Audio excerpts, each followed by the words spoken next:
So we're working on this owl, as you can see. Why do you keep asking who? It's me, that's who. So I want to go over the tools to success with Velour because it's different than any other paper. There are a lot of papers out there to choose from. This is a fuzzy paper. It's going to be like a shag, a low shag carpet. And let's zoom in. And there's a common misconception that in Velour you can't get the hair detail that you can get with Pastelmat or some other types of paper. Let's go over why that's not true and how to get that detail. We'll zoom in here. You can see the hair detail is extremely tight. You can actually see the sort of that splayed hair effect that we get, etc., and it looks great. So here are the tools that you will need in order to make this work. So the first tool you'll need is this wax-based pencil. It is Stabilo, and the reason that you'll need that is because it makes these fine hairs. So instead of pulling it this away, what we're going to do is just get it and push it. So if we're coming up from here, for example, let's get in close so we can see. So if we're coming up here, for example, we need a hair, we're just going to get this and push. So it's going to make that small hair.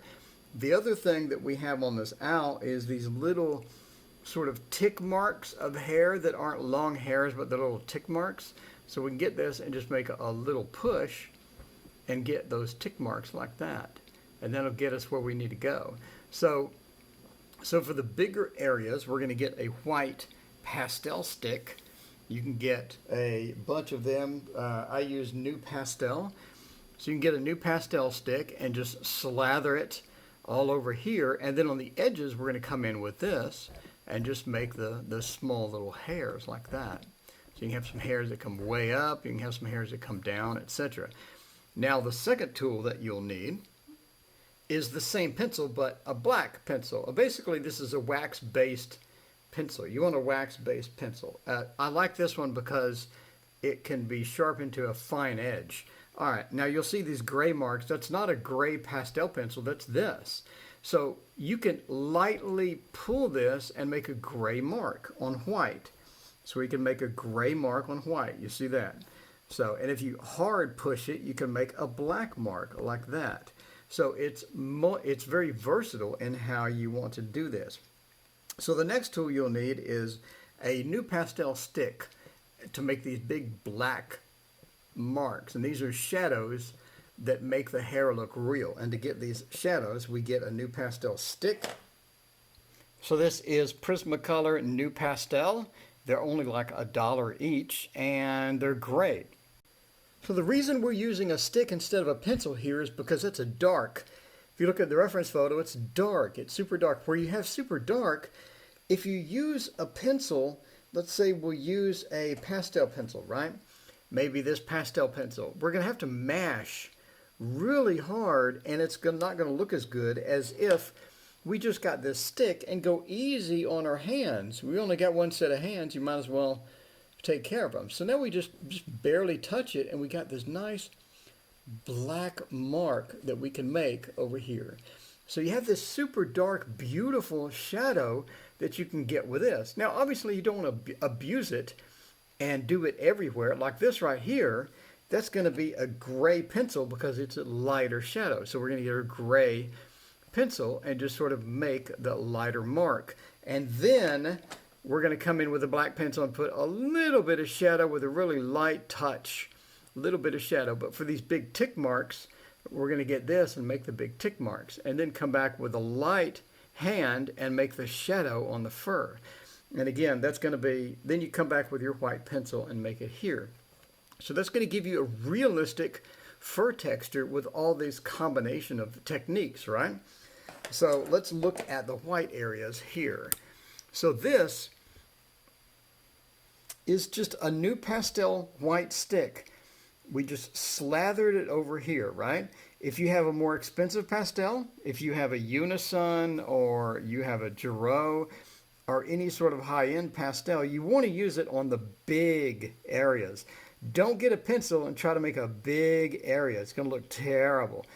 This big white area is going to be a pastel stick, preferably a nice one of these $4 or $5 pastel sticks. And you don't need to buy, you don't need to waste your rent money buying all the sticks. You need a white and a black, a couple of grays, maybe some tan if you're doing a lot of pets.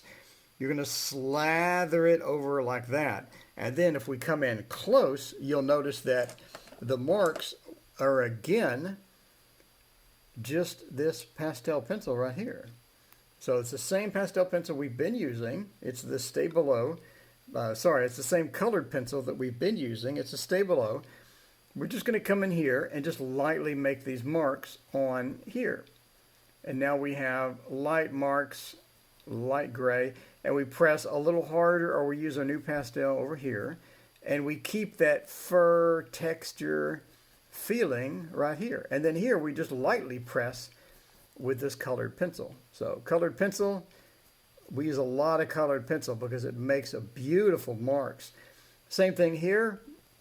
We're just going to come in and easy does it, make a gray mark. Easy does it. If you press hard, it's going to make a black mark. So you have a multi-purpose use of this right here pencil. It's a magic pencil, and you don't need a lot of supplies, and you can make a beautiful drawing.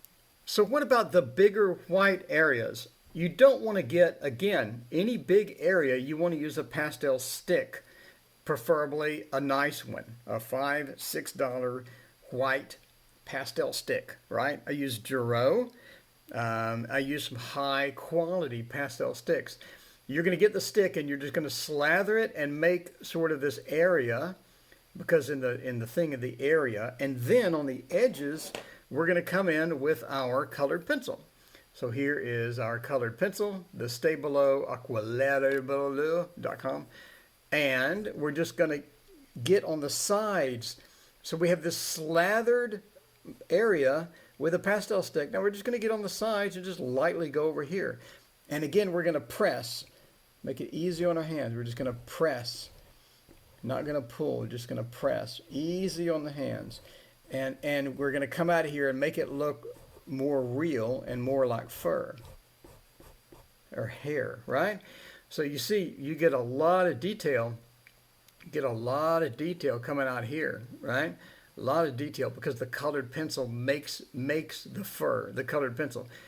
Again, you don't use the colored pencil on all of this. It would look terrible. So you slather your pastel stick, more expensive the better. And then on the edges, you make it look like fur. So that's all you do. And that combination gives you a beautiful result. I mean, that looks good. That looks real good. And then for the background, again, in the big area, you need to use a pastel stick. You need to use a higher end pastel stick. And it looks great. If we had gone in with a pencil and tried to do all of this on velour, again, the rules for velour are different than every other paper. Every other paper. This only applies to velour. If you would have gotten a pencil and did all this, it would have looked awful. Big areas mean a pastel stick. We got the big area here, a pastel stick, a white one. I went, and then I got the pencil, and then I came off and made it look like fur. So that's your keys to success. You don't need a huge pastel set for something like this. I only used, so for example, up here, I used a pastel stick. And then I came in with the white. Let's zoom in. So I used a pastel stick. I just got it. I went, and then over here, I went the direction of the fur. Over here, I went the direction of the fur with this pastel stick. So this area is pastel stick. And then I came back in with my black and white colored pencil. The black obviously made these marks, and the white obviously made these little tick marks up here. And the combination looks good. Why does it look good? Because I did not get a bunch of pastel pencils and try to do that whole area with it. I could, but it's not gonna look as good. It's gonna look better if you get a pastel stick. I got two different colors, two grays, and I made the pastel stick marks in the direction of the fur. always in the direction of the fur. This way, and then this way. And that combination gave me a pretty cool looking difference, a pretty cool looking difference. Don't use one pastel stick, I used, 2 or 3 pastel sticks. And then I came back in with my colored pencil and gave it the shadow and the highlights. And again, looks great. So if you look at this combination, I used probably 3 pastel sticks. I used 2 grays and a white, and that's it. So I think my total investment was $15 worth of pastel sticks.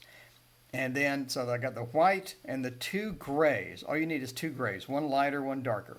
And then I came in and did these, and then I came in with a 2 colored pencil. You don't need a huge array of colored pencils. You just need these Stabilo, black and white. That's all you need. That's all you need. And you come in and then you make it happen. And it looks good. You can make it look good, right? So you got the black, the white pastel sticks, the 2 grays, 3 or 4 pastel sticks, 2 colored pencil. You don't have a big investment and you can make it look nice. So we're going to continue and go through the bottom section and finish that off in the next video.